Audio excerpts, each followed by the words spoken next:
Hello and welcome to the Hedonistic Way at Midday show. I am Renee Mayne, and today I really want to talk to you guys about the spiritual ego and the shadow and this illusion that we create, like us chasing this illusion of what we think our life should be or shouldn't be. So I'm being like, so the first thing that comes to my mind is I remember my dad growing up. He used to love I think it's Abbott and Costello, the movies. And I remember watching one day, and I was only really quite young, and it was this one where they were walking through the desert, um and one of them had seen, or maybe it was Monty Python. Anyway, I don't even know what it is. One of them um walking through the desert, and one of them was hallucinating and seen a mirage of water, and he dived into this water, and it was an illusion. So he dived into the sand, and I don't know, I was just thinking about that now, because what feels really alive in me today is this illusion that we can go on, when we're on this journey of life, and whether it's like spirituality or personal development or sexuality, like it doesn't even matter what it is because every single time there's this illusion that we have some other place to be. And um as long as we have this idea of this other place that we want to be, it really stops us from melting into the moment. And I really want to talk to you about, why it's important that we really begin to unpack this, because I see it. I was going to say, I've journeyed this myself, and I think it's something that we continually journey all the time, and it's something that we really constantly need to meet and re-meet at different levels, um, because it's just that human element, that ego that says, I don't want to be here, or who are you to be here? There's all of these things that we want that are outside of us, and it really stops us from showing up to life, um, and really just being the best version of ourselves, as we can in that moment. I'm reading Matt Kahn's book, The Universe Always Has a Plan. And, he spoke about, yesterday I was reading it, and, he talks about the happiness and unhappiness, and just how much, of our happiness is really determined by other people or things that we have or don't have. And, we all know this, we hear about gratitude and the importance of being grateful, and be grateful for what you have and all of these things. But, when I really sit with it, I go, how much are we really believing that? How much are we really melting into that knowing of going, you know what, like, I am sovereign in my own sovereign power and in my own free will, and not wavered by anything else around me. And that's really the core of the work that we do in the intuitive dominatrix internship, is to how we can inhabit heaven no matter where we're standing and what's going on around us. This morning I was thinking about, about my clients, and just how much of, they're really at the cutting edge of this paradigm that requires absolute faith and trust and fierceness. It's this disrupting of every single pattern that we've spent decades cultivating. It's rife in all of us.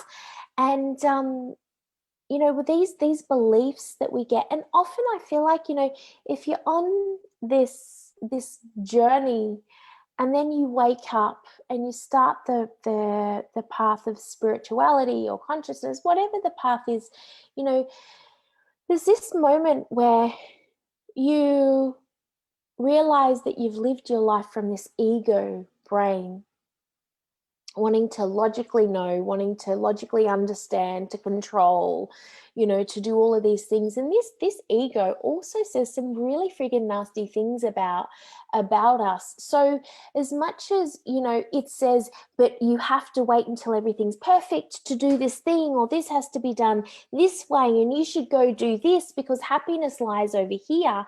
At the same time, that exact same voice is saying, who are you to do that? Why would you do that?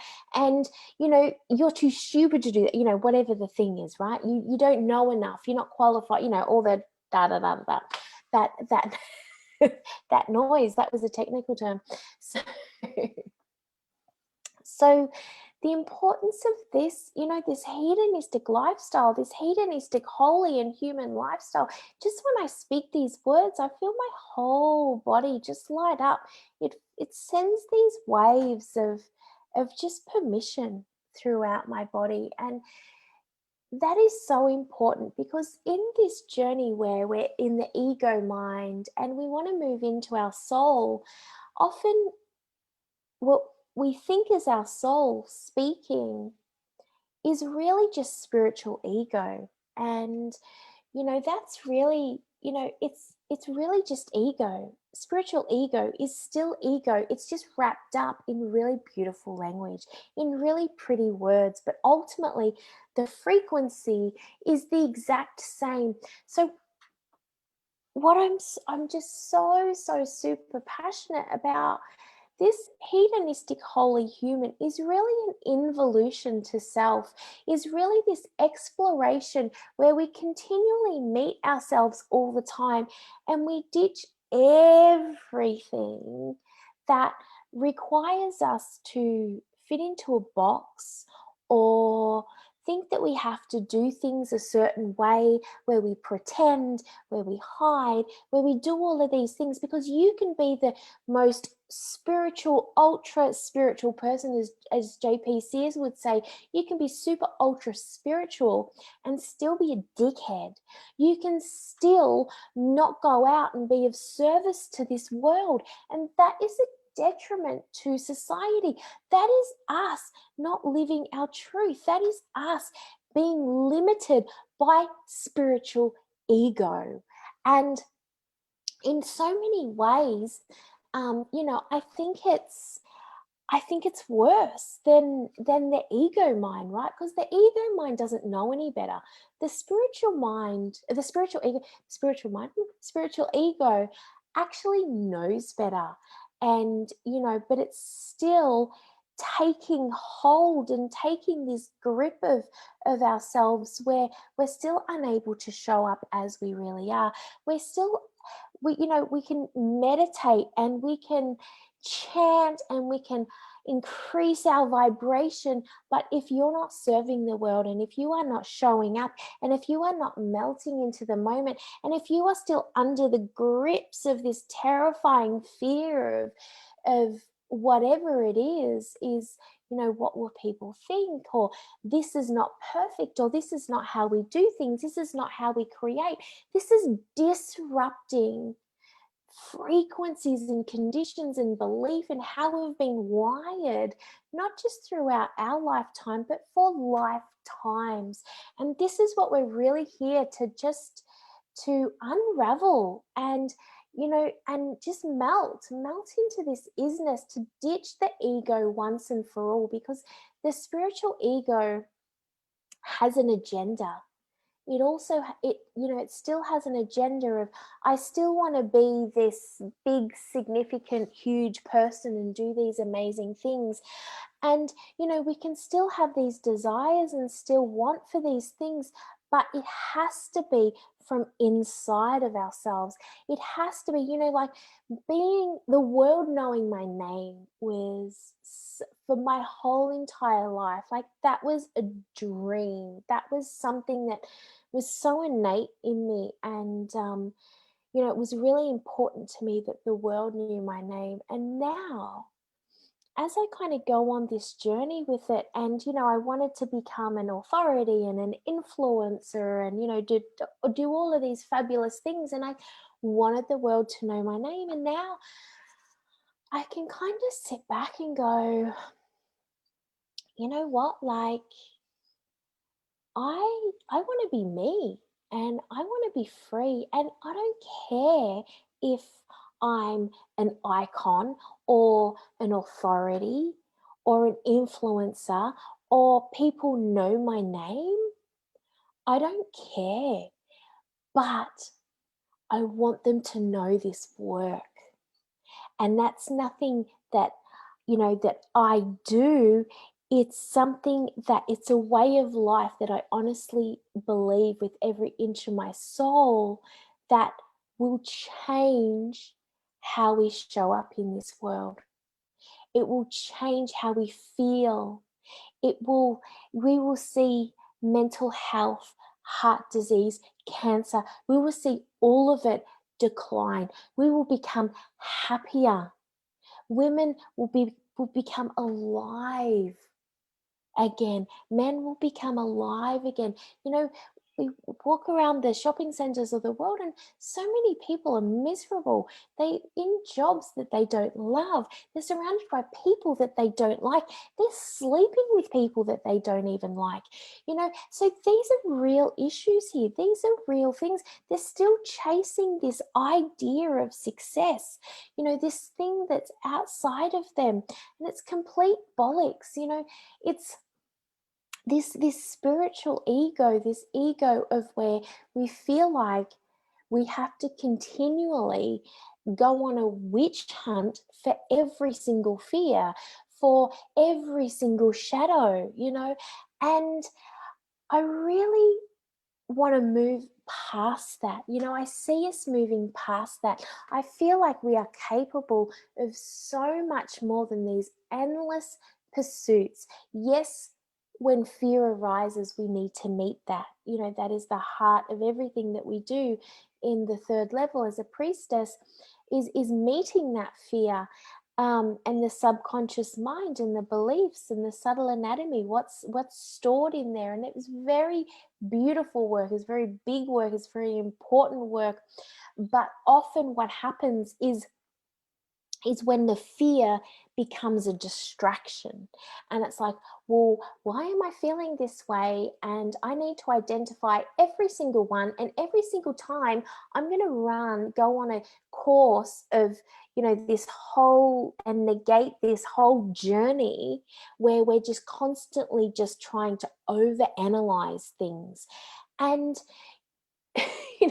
it's just not conducive to getting anything done. It's not conducive to feeling amazing and to actually serving in this beautiful way. I was saying to a client this morning, when software updates, when your computer software updates, it doesn't list and go through every single thing. And you have to then go and do all of these different things in order for your software to be updated. What if it's just updated by you acknowledging where you're at, and you feeling that and fueling that instead of judging it as less than, So I was saying to my interns last week in the temple, we're talking about high vibrational and low vibrational frequencies. What if we moved past that? What if we move past that and we moved more into go, okay, I just melt and I just use that? Because sometimes what someone might deem as low vibrational, our nervous system might just be needing a break.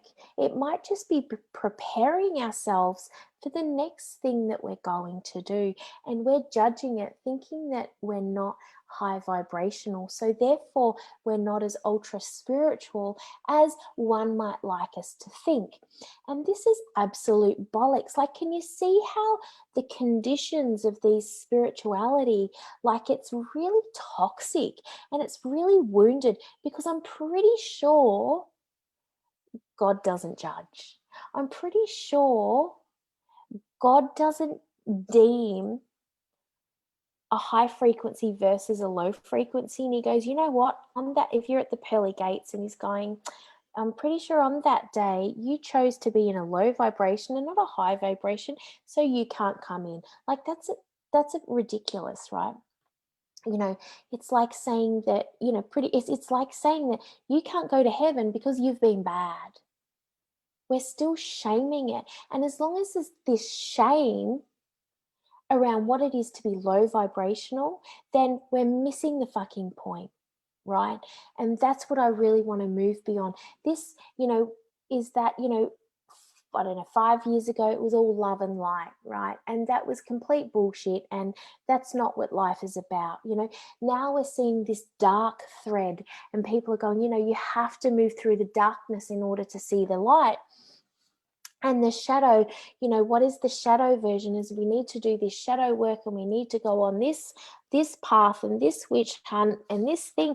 And it's like, you know what, like, what if spirituality, what if feeling great, what if us serving didn't have to be such hard work?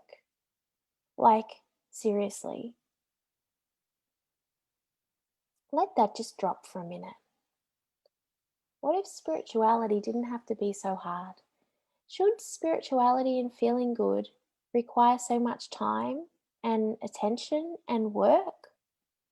Like, I don't think so. I don't think so. So I really want to invite, I'm just in this space of just going, you know what, like, just moving beyond that, moving beyond this endless pursuit of what's light, what's dark, what's shadow, what's not. What is false power? Like, absolutely, that is a really important question that we need to ask ourselves. Where am I showing up in false power? What fear is gripping me from stopping me from doing this thing? How am I not melting into this moment and just actually really, like, wanting to make love to the moment in every single moment and suck the marrow out of life? Like that, and not judging if something horrible happens in life. It doesn't mean that you've manifested wrongly or badly, or you weren't high vibrational enough. It means that, you know what, like, it's this natural evolution, and we can't dictate how this evolution is going to take place. And we need to experience all things of the spectrum, and it's how we respond to it, how we show up to it. That's the most important thing. And that's what we're missing. You can't control life, you can't stop life, but you can definitely melt into that moment, and you can trust. And then we operate from a place of absolute forgiveness and innocence in the moment. And when, as soon as we do that, because we've dropped all shame and blame and judgment, and we just melt into the moment, and that is the hedonism that comes through. So it's not, for me, it's not this constant pursuit of pleasure. It's just being pleasure and trusting life so much that we can find joy in all moments. And that is the real work, because the world does not need any more good spiritual girls. The world does not need anyone else awakening into their sexual power and still placing their power on those outside of themselves. That is false power. So we don't need any more of that.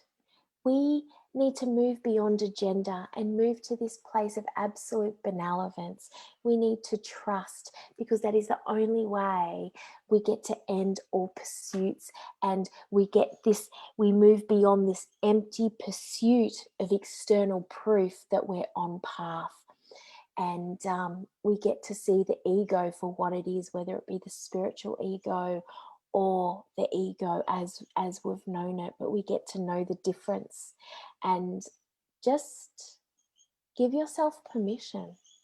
Give yourself permission to harness what's alive in you and use that for fuel to go about your day, rather than shaming it or labeling it or naming it, doing whatever, but just allowing yourself to melt into it and using the gifts that's there, and not being so hell bent on going on a huge exploration of this rabbit warren of work that we need to do on ourselves, and let the upgrade be easy.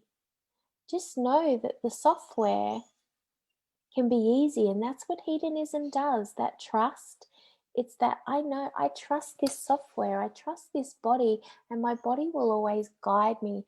And I know that it's possible for us to hold two mutually exclusive ideas and not see each other as the enemy, or judging someone else or shaming someone else. We can just hold each other and show up in compassion,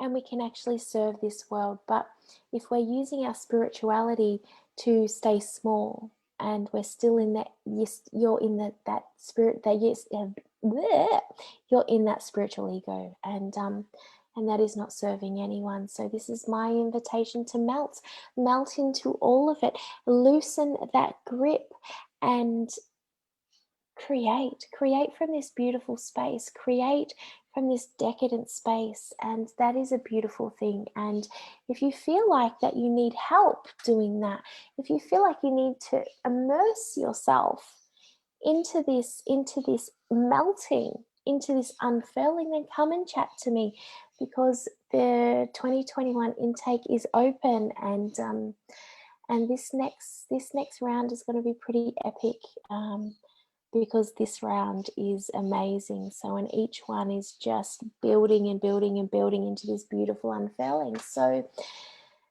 that is me, over and out, giving you full permission to end all pursuits and melt into the moment. And if you have any questions, any thoughts, what resonated, what didn't, let me know. I'm always here for you. And if there's anything you would want me to discuss, let me know, and I can do that as well. Bye, everybody. See you next week.